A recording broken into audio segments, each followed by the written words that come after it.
ప్రాణాలు తీసే వ్యాధితో హాస్పిటల్లో కొట్టుమిట్టాడుతూ పోరాడుతున్న యాక్టర్ సమంత ఇటీవల యశోద ట్రైలర్ని రిలీజ్ చేస్తూ వచ్చింది. ఆ ట్రైలర్కి ఎంతో మంచి ప్రేమను అందించారు అభిమానులంతా. యశోద ఒక లేడీ ఓరియంటెడ్ మూవీ. స్ట్రాంగ్ రోల్తో మరొకసారి మనందరి ముందుకి రాబోతుంది సమంత. యశోదతో పాటు విజయ్ దేవరకొండతో కలిసి నటిస్తున్న ఖుషి 2లో కూడా సమంత నటించబోతుంది.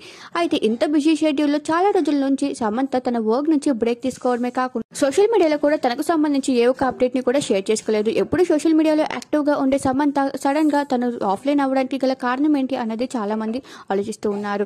అయితే సమంతకి మయోస్టైటిస్ అనే ఒక తీవ్రమైన వ్యాధి కలగడం వలన ఈలాగా సోషల్ మీడియా నుంచి తన వర్క్ నుంచి దూరంగా ఉంటున్నట్లుగా సమంత ఈ రోజు తన సోషల్ మీడియా హాస్పిటల్లో చికిత్స పొందుతున్న ఒక ఫోటోని షేర్ చేస్తూ ఆ విషయాన్ని అందరికీ తెలియజేసింది. అయితే ఆటో ఇమ్యూన్ డిసీజ్ అయిన మయోస్టైటిస్ చాలా ప్రమాదకరం. దీని వలన ప్రాణాలు పోయే ప్రమాదం కూడా ఉంటుంది. అయితే సమంత దీనికి చాలా రోజుల నుంచి పోరాడుతున్నట్లుగా, చాలా రోజుల నుంచి దీనికోసం చికిత్స పొందుతున్నట్లుగా కూడా ఈ ఫోటో ద్వారా తెలియజేస్తూ తన ప్రాణాలు కూడా ఏమాత్రం ప్రమాదం లేదని, త్వరలోనే కోలుకుంటాననే విషయాన్ని కూడా అందరితో తెలియజేస్తూ వచ్చింది. సమంత షేర్ చేసిన ఆ ఫోటో ఇప్పుడు నెట్టింట్లో బాగా వైరల్ గా మారింది. తన వెల్ విషెస్ కూడా గెట్ వెల్ సూన్ సమంత అంటున్నారు.